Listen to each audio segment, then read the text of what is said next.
अभी तक हमने अपनी फसलों के अंदर क्या किया था, एक तो सबसे ज्यादा हमारा फोकस था गेहूं के एक पौधे से ज्यादा टिलरिंग निकले।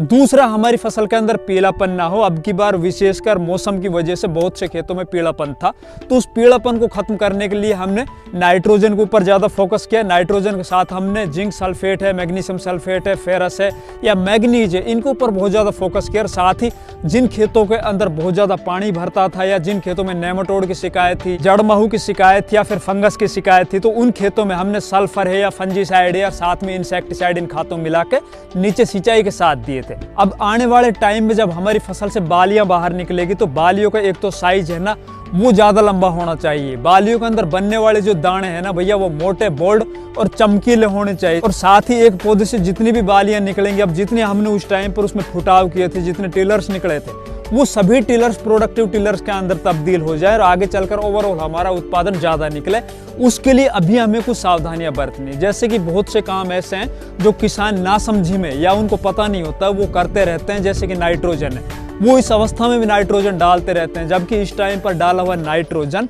आपके उत्पादन को बढ़ाने की तुलना में कहीं ना कहीं कम करेगा। क्योंकि इस टाइम पर अगर आपकी जो बढ़वार है ना वो कच्ची रह गई तो कच्ची बढ़वार से क्या होगा, आपकी फसल आगे जाके उसके अंदर लोजिंग प्रॉब्लम आएगी, गिरने की समस्या आएगी। बाकी ओवरऑल बात करेंगे इस वीडियो में भैया, हमारा जो आगे चलकर उत्पादन निकलने वाला है ना वो ज्यादा से ज्यादा निकले, उसके लिए हमें आगे चलकर अभी क्या कुछ करना है वो सभी जानकारी आज इस वीडियो के अंदर मिलने वाली। तो नमस्कार, मैं इंद्रपाल यादव और आप देख रहे हैं देश का सबसे विश्वसनीय फार्मिंग यूट्यूब चैनल देश की जान हमारे किसान। तो प्लीज चैनल सब्सक्राइब कर लीजिए, वीडियो को लाइक भी कीजिए, साथ ही वीडियो को दूसरे किसान भाइयों तक शेयर भी कीजिए। तो चलिए भैया अब बात करते हैं, जैसे ही हमारी फसल 60 दिन से पार हो जाए या फिर बहुत से खेतों के अंदर इस टाइम पर 70 दिन से फसल पार हो चुकी है, तो अब वो अवस्था आ चुकी है फसल की जब इसके अंदर से फ्लैग लीफ निकलेगी। फ्लैग लीफ के अंदर इसके अंदर बाली होगी। तो भैया अब इस टाइम पर अपन को दो सावधानी रखनी है। एक तो हमारी फसल के अंदर एकदम ग्रीननेस होनी चाहिए। जितनी स्वस्थ हेल्दी आपकी फ्लैग लीफ होगी, झंडा पत्ती होगी, उतने ही आगे चलकर इसके अंदर से निकलने वाली जो बाली है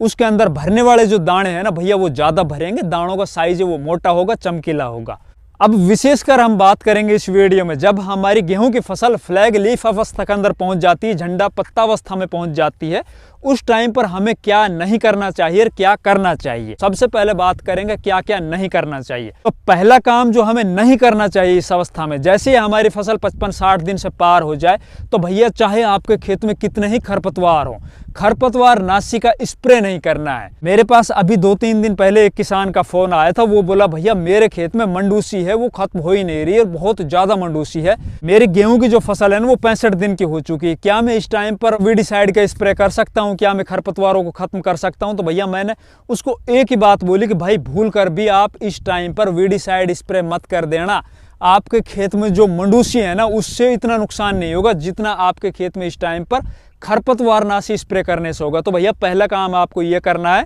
आपको बिल्कुल भी खरपतवारनाशी का स्प्रे इस अवस्था में नहीं करना है। दूसरा काम आपको यह करना है कि भैया इस टाइम पर आपको यूरिया अपने खेतों में नहीं डालना है। देखो यूरिया हमने पहली सिंचाई में डाला था, दूसरी सिंचाई में डाला था, मतलब हमने ओवरऑल 50-55 दिन तक यूरिया डाला है और मैंने आप लोगों से अब की बार 1.5 गुना तक यूरिया डालने को बोला था, क्योंकि अब की बार गेहूं के अंदर जो पीलापन की प्रॉब्लम थी ना वो दूसरे सालों की तुलना में कहीं ज्यादा थी। अगर किसी कारण आपने यूरिया की या नाइट्रोजन की पूरी मात्रा अपने खेतों के अंदर अभी तक भी नहीं दी है तो भैया आप नीचे से डालने की बजाय आप ऊपर से 2 किलो पर एकड़ के हिसाब से 100 लीटर पानी के अंदर घोल के उसको स्प्रे कर दीजिए, उसके आपको बढ़िया रिजल्ट मिल जाएंगे। बाकी नीचे से आपको नहीं डालना है। अब तीसरी बात करेंगे भैया पीजीआर की, प्लांट ग्रोथ रेगुलेटर। हमारे पास बहुत से कमेंट आते हैं, बहुत से फोन कॉल्स आते हैं, व्हाट्सएप आती है, किसान पूछते हैं कि भाई गेहूं के अंदर हमें पीजीआर का स्प्रे करना चाहिए नहीं करना चाहिए, विशेषकर लेहोसिन का। देखिए लेहोसिन का स्प्रे आपको उन्हीं खेतों के अंदर करना है जो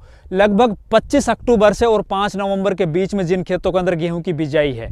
और वो खेत जिनके अंदर फसल है ना आपको ऐसा लग रहा है कि यार इसकी जो ग्रोथ है ना वो कहीं ज्यादा बढ़ रही है दूसरे खेतों की तुलना में, और आगे चलकर हमें हमारी फसल है ना वो गिरती हुई दिखाई दे रही है, उसके अंदर लॉजिंग प्रॉब्लम आएगी, तो उसमें आप पीजीआर का स्प्रे कर सकते हो। बाकी पीजीआर का स्प्रे सभी खेतों के अंदर अलाउ नहीं है। पीजीआर अगर आपके हड़ की फसल है, आपकी पछेती गेहूं की बुआई की हुई है, उन खेतों के अंदर आप पीजीआर का स्प्रे करोगे तो भैया आपका उत्पादन बढ़ने की तुलना में घट जाएगा। अब बताते हैं टाइम पीजीआर का, विशेषकर लेहोसिन का स्प्रे हमें किस अवस्था में करना है। तो भैया जब ये गांठ बनी थी, ये वाली देखो, ये ऊपर वाली जो CRI स्टेज के बाद और ये पहली वाली गांठ बनती है ना पौधे के अंदर, ये अवस्था आती है लगभग गेहूं की जब 50-55 दिन की अवस्था होती है ना उस टाइम पर। इस अवस्था में इस टाइम के ऊपर PGR का स्प्रे होता है और स्प्रे के अंदर आपको लिहोसिन जैसे PGR लेने होते हैं 2 ml पर 1 लीटर पानी के अंदर। दूसरा PGR का स्प्रे करना है हमें जब ये झंडा पत्ती निकल रही होती है ना उस अवस्था के अंदर, बाली निकलने से पहले जब ये गोब की अवस्था होती है, जब इसके अंदर गाभे की अवस्था होती है उस टाइम पर। अब इस PGR के स्प्रे से क्या होगा, तो देखो भैया इसके अंदर जो एक नोड से और दूसरे नोड की जो दूरी है ना, एक गांठ से दूसरे गांठ की जो दूरी है वो PGR का स्प्रे करने से छोटी हो जाएगी। अब बात कर लेते हैं भैया हमें इस टाइम पर जब हमारी फसल 60, 65, 70 दिन से पार हो चुकी है और हमारी गेहूं की फसल के अंदर झंडा पत्ती आ चुकी है, तो अब हमें क्या करना चाहिए। 1 एकड़ गेहूं फसल में हमें 1 किलो NPK 05234 लेना है। इस 05234 के अंदर 52% फास्फोरस की पूर्ति हमारी फसल को हो जाएगी, साथ ही 34% जो इस टाइम पर सबसे ज्यादा आवश्यक पोषक तत्व है पोटास की पूर्ति हो जाएगी। अब पोटास अपना रोल इस टाइम पर निभाएगी भैया। पोटास की वजह से क्या होगा, हमारी फसल में अगर पोटास की पूर्ति होगी ना तो एक तो स्ट्रेस से इस टाइम पर जो सर्दी पड़ रही है, आगे चलकर जो गर्मी होगी और गर्म हवाएं चलेंगे ना, उस स्ट्रेस से हमारी फसल को पोटास बचाएगा। साथ ही जो ये झंडा पत्ती है ना जो दिन के अंदर भोजन बनाएगा, उस भोजन को ज्यादा से ज्यादा बालियों तक पहुंचाने का काम भी पोटास करेगा, ट्रांसपोर्ट सिस्टम का काम पोटास करेगा। इसके अलावा तीसरा पोषक तत्व जिसकी बहुत कम आवश्यकता पड़ती है लेकिन इसका रोल बहुत बड़ा है, वो है भैया बोरोन। अब बोरोन हमें कितना लेना है, अगर आप 100 लीटर पानी अपने 1 एकड़ जमीन के अंदर यूज में ले रहे हो तो आपको 100 ग्राम बोरोन लेना है। 120 लीटर पानी ले रहे हो तो 120 ग्राम बोरोन लेना है। जो ये बोरोन पोषक तत्व है ना, इसकी आवश्यकता तो बहुत थोड़ी होती है लेकिन इसका काम बहुत ज्यादा है। देखो भैया बोरोन की अगर आपकी फसल के अंदर कमी हो गई तो जो बालियों के अंदर अपन देख रहे होते हैं ना, उनमें जो दाने कम भरते हैं या आगे चलकर उनके अंदर दाने छोटे बड़े हो जाते हैं ऊपर बाली के अंदर, या बहुत सी बालियों में तो खाली दाने रह जाते हैं, वो बोरोन की कमी की वजह से होता है। अगर बोरोन आपने सही समय के ऊपर अपनी फसल के अंदर दे दिया तो आगे चलकर इसके अंदर से जो बाली निकलेगी और बालियों के अंदर जो बूर भराई का टाइम आएगा, इसके अंदर जो बूर भरेगा उस टाइम पर जो पोलिनेशन होगा ना एक बाली से दूसरी बाली के अंदर, उस टाइम पर बोरोन अपनी अहमियत दिखाएगा। अब चौथा काम हमें क्या करना है जिससे हमारी फसल के अंदर उत्पादन बढ़े, तो भैया देखो बहुत से खेतों के अंदर हम देख रहे होते हैं कि जो ये फ्लैग लीफ है, जो ये झंडा पत्ता है ना, ये बीमार होता है, इसके अंदर पीलापन होता है और बहुत से खेतों में येलो रस्ट वाली जो बीमारी है ना, हल्दी वाली जो बीमारी है वो लगी हुई होती है। तो भैया अगर आपको ऐसा लग रहा है आपकी फसल के अंदर पत्ते पीले हैं इस टाइम पर, वो इस तरह से यूं हाथ से यूं खींचते हो तो हाथ के ऊपर आपको पीलापन दिखाई देता है, हल्दी सा लगा हुआ दिखाई देता है,